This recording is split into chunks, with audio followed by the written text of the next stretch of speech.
Hello, everyone.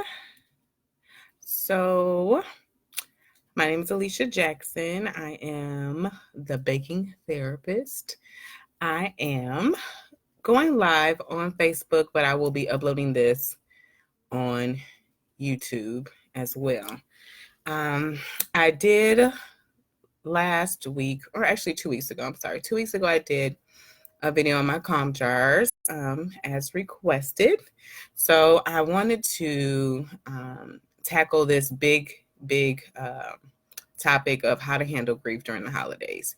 And I wanted to make sure I got it out before Thanksgiving. I am the baking therapist, so right now there are cakes in the oven, but I wanted to make sure that I got this video out before Thanksgiving because it's super, super important matter. It's something that we all struggle and we all deal with our first holiday without our loved one. So I wanted to give some tips on how to manage our grief during the holidays. Okay, so tip number one is showing compassion to yourself. Okay. A lot of times we feel like there's like a right or wrong way to grieve. Like we want to, and sometimes we like judge ourselves by where we are in the grief process. And there's really no right or wrong way to grieve. Like there's no way to, that's like a manual on how to handle grief. It is a complicated thing. It is a journey. It is I said this to someone this week that grief is not like a destination. It is a journey. It changes over time, you know, and it your emotions kind of ebb and flow, and they change through the journey of grief, and it year by year things are different. You might hear a song and all of a sudden that brings back a memory, and you're in a place where you can't control how you're feeling at that moment. So grief really is just a complicated thing. So the best thing to do is just to show compassion to yourself and know that where you are is where you are in your grief journey, and that is okay. There's no right or wrong way to grieve. Okay. The second tip is to, especially during the holidays, so especially on special days, whether it be Mother's Day, Father's Day, Christmas, Thanksgiving that's coming up, to limit social media. Reason why I say that is because you're going to see everybody having fun with their loved ones, and you're already in a sensitive and very emotional place, and it's only going to just add salt to the wound that's already there. So by showing compassion to yourself and being kind to yourself is also just saying, okay, I'm gonna maybe not be on Facebook all day, or not be on Instagram or Twitter or whatever social media platform you engage in, so that you're not seeing everyone else who's with their loved one, or who is having their family moment, and you're missing your person, your special person. Now you can.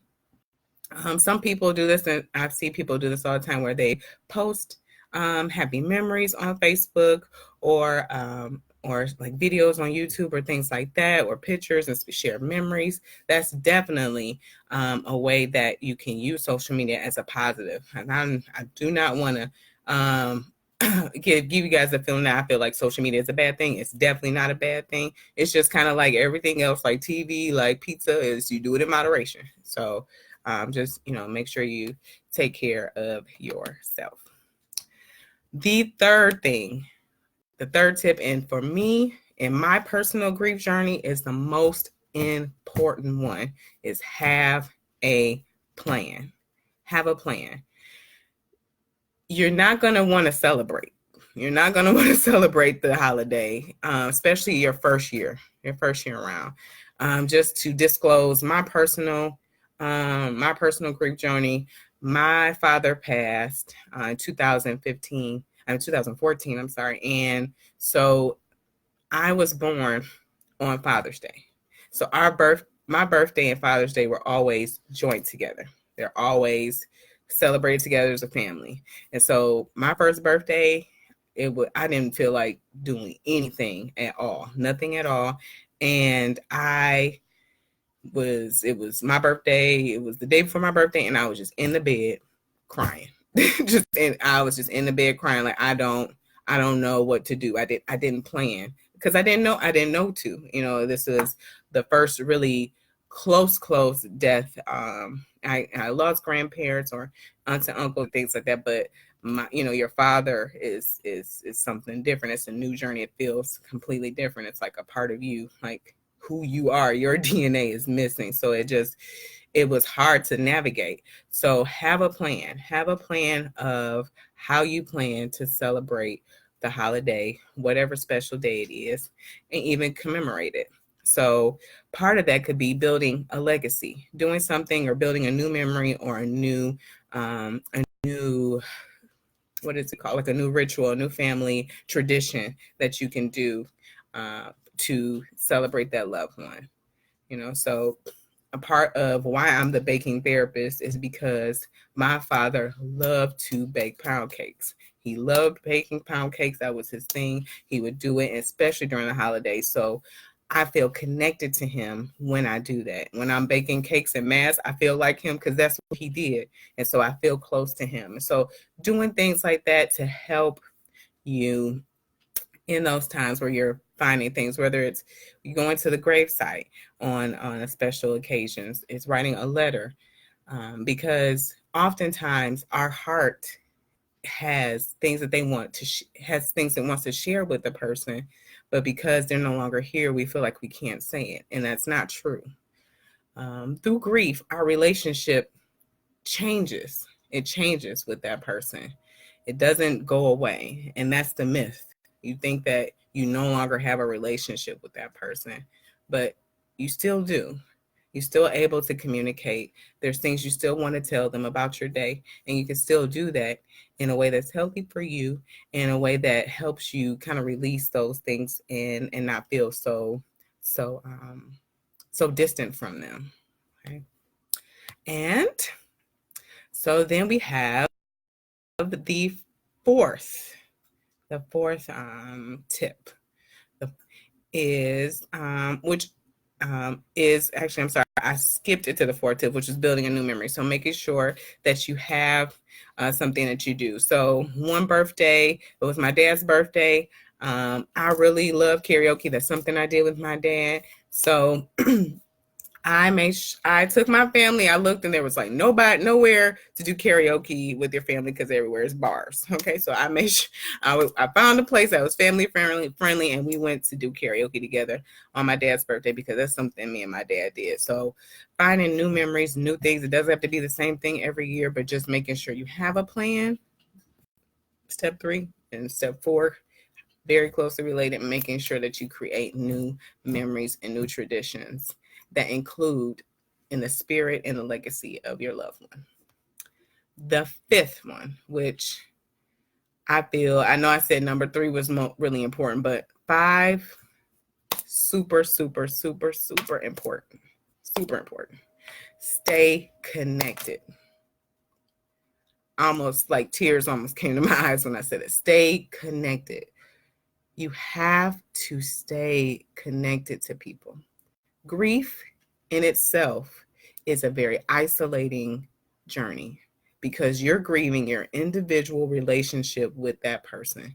Nobody else knows your connection, your inside jokes, the things you shared. Nobody knows that. And so it is very, very, very isolating. So isolating. And you feel like no one will understand. And oftentimes people know that they don't understand, so then they don't really know what to say, so then they don't say anything. And they feel kind of awkward and they don't know, like, should I say anything? I don't want them to think that I understand when I don't understand. And so it feels like you feel like people that maybe were close to you are pulling back from you, and you're in your grief moment and you're feeling very sad. Your motivation is at a low. People are sending you invitations to go places and you don't want to even get dressed to go. But make sure you stay connected. Whatever you do, if it is going to a family's gathering for a holiday, or if you don't have anyone to go, any place to go to, go to the only any special holiday, you know what's open, a Chinese food restaurant. Make sure you go somewhere and do something for yourself. Do something for yourself so you're not alone, because staying connected is how we get through this. We need each other. We need each other. We need each other. So there are two things. If you are, because I am located in Michigan, I'm going to list two different resources that are that I know of in the state of Michigan. I'm going to be posting this on YouTube, so I apologize for everybody else who does not live in Michigan, but specifically for those people of color, there is a group that meets every first and third Mondays at the Sweet Potato Sensations in Detroit, Michigan. It is called Where Do Black Women Grieve? And it's about, the reason why this group is very special is because there are some grief groups, but not ones that are comfortable or invite people of color. And sometimes our story and our culture, things we want to kind of share with people that look like us, right? And so that place, and it's at 6:30 on the first and third Mondays. They just recently had a holiday potluck that they do every year around the holidays. They share their stories. Everyone, grief is different. So grief doesn't have to necessarily be about death. That's something that we're focusing on, but grief can look like a loss of a relationship, a loss of a special even item that was memorabilia or very important to you. So that is also something that you can utilize by staying connected. Second, El Bethel Baptist Church is having and starting a grief group on Thursdays. So if you go and look for them on Facebook, El Bethel Baptist Church, you'll be able to find the times that in the location where Redford, Michigan. And they also have a grief group that they'll be starting as well. Please, please stay connected. Do not grieve alone. Do not grieve alone. I tried not to, with all of my bullet points, I try not to say don't, because I want them to be action words, things for you to do. But please stay connected. Don't be alone. This is a really hard season for so many people. And reach out. If nobody is reaching out to you, reach out to someone. Reach out to someone. My hope and my prayer is that someone reaches out to you. But if not, just send a text. Send a text. I'm not feeling, I miss her. I miss him. I'm not okay. It's okay to not be okay. And it's okay to reach out for help. Thank you so much for your attention. I really, really, really, really wish all of you a happy, happy holiday and Thanksgiving. And I have to get back to work baking cakes. So I will see you soon. I'll be doing probably my next video. I'm so excited. It's going to probably be on boundaries. It's one of my favorite topics. So I'm excited about that. So we'll probably do that in a couple of weeks. But thanks so much. Have a good night.